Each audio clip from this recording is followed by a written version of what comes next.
你能想象一天正在上课，学校突然被炸，2个组织冲进大门当场开战，双王打架，群众遭殃，学院岛的学生们简直倒霉到家了。赤盟和青盟双方打得不可开交，虽然小白的白银之剑让两队陷入了短暂的懵逼，但当一青一红2把达摩克里斯之剑浮现在半空时，气氛再次达到高潮。青红2团气流互相撞击，各不相让，如同现在的市长和尊哥看到青之剑安然无恙，一直担心市长的势力也终于松了口气，追着圣剑的方向而去。不过刚刚跳上天台，势力就遇到了悬浮在半空的小白和猫女，导致这场大战的罪魁祸首出现在面前。势力毫不客气地拔刀砍去，然而就在他的刀刃触碰到小白的瞬间，荧光的刀尖将他的周身一起笼罩，小白将势力暂时变成了他的蒙尘，能与他共享银之圣域的重力遮蔽效果，简而言之就是飘起来了。紧接着荧光一闪，小白带着势力扬长而去，地上2大帮派依旧打得不可开交。小黑奉白银之王之命，强制介入1打10，试图调停双方，然而对方都以各自的王命为尊，根本不鸟他。你们家的王正在小树林里约会，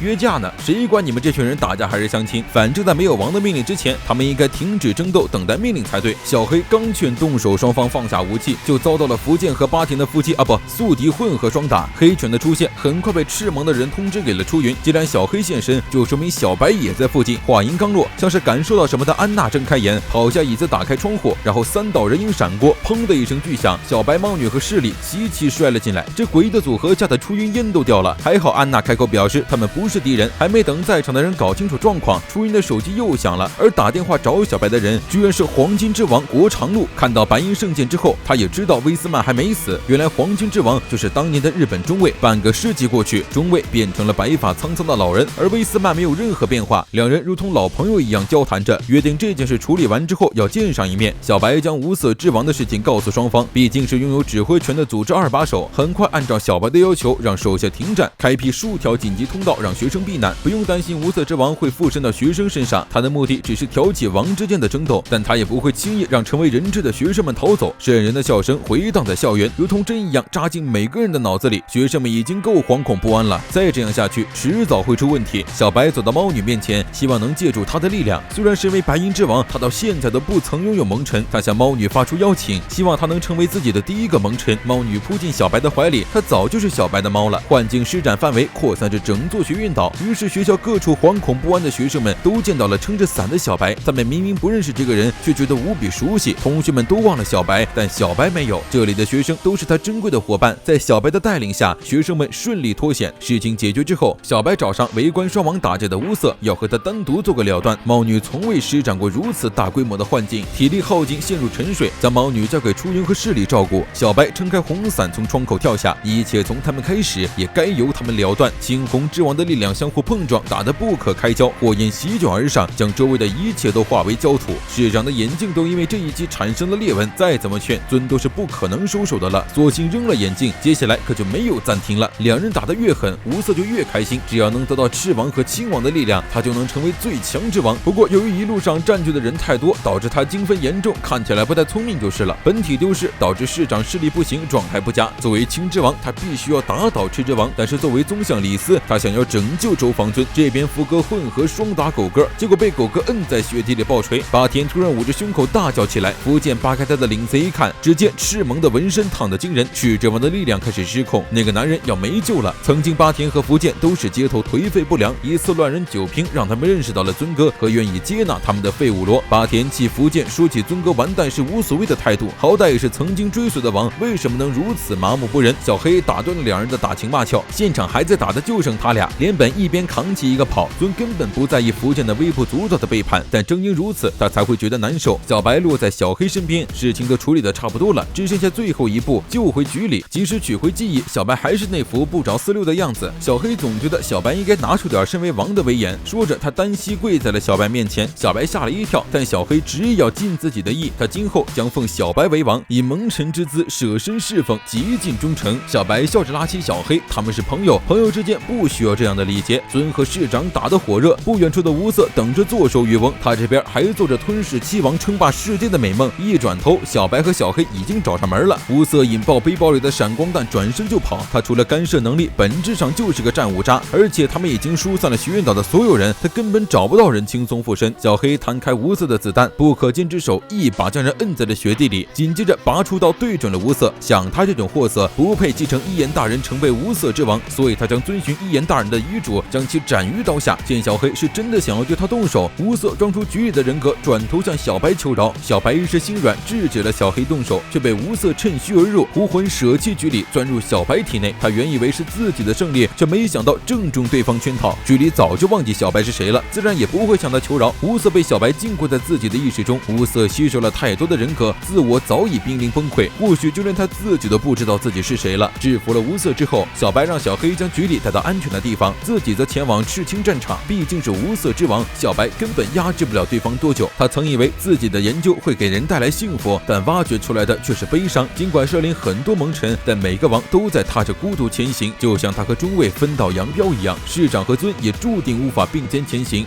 学士会清点人数时，殷帆和三科发现局里不见了，但一想起他最后是那个他们怎么也记不起人的名字待在一起，他们却莫名的安心起来。八天和福建回到了各自阵营，学院岛上空4把达摩克里斯之剑浮现，市里坚信会长会解决。福建心直口快，解决的办法就是同归于尽嘛。市里不满福建的态度，要不是市长气量过人，出身赤盟的福建根本不可能被青盟接纳。福建讨厌气量大的人，不管是尊还是市长，他们就像是高高在上的神明，对凡人的微小争执视而不见。所谓的王不过是孤僻又无趣的人，但正因为如此，王才会彼此吸引。战场上，小白冲到双王之间挥退市长，让尊哥赶紧动手，只有用王才能杀死王。他马上就压制不住无色了，尊哥也毫不犹豫对小白道谢后，双手燃起汹涌的火焰，在市长的嘶吼中洞穿了小白的胸膛，白光淹没了一切。学院岛整片树林都被笼罩在了一片爆炸之中，红色的光柱直冲云霄，地面都在不断的颤抖。局里被爆炸声吵醒，他记起了小黑和猫女，却怎么也想不起小白。爆炸过后，原地出现了一个巨大的深坑，弑王的负担让尊的能力彻底无法控制，残破不堪的赤之剑彻底熄灭，猛然从高空坠落。尊坦然张开双臂，向市长说了声抱歉。长剑贯穿赤之王的胸膛，悬在头顶的达摩克里斯之剑消散。尊扶着市长说了些什么，最终合上双眼，倒在了青之王的怀里。赤之王的威斯曼偏差值消失，青盟的人最终等来了自己的王，而赤盟的人永远失去了他们的王。小黑和猫来到巨坑前，却只在坑中找到了小白的红伞。猫女紧紧抱着伞，执意要将它还给小白。小白可是他们的王，是不死的王。血液中，费欧罗高喊着赤盟的口号送别尊，点点红光从他们体内升向半空，构成了安娜眼中最后一抹美丽的红。对于费欧罗来说，尊永远都是他们最称职的王。K 第1季完结。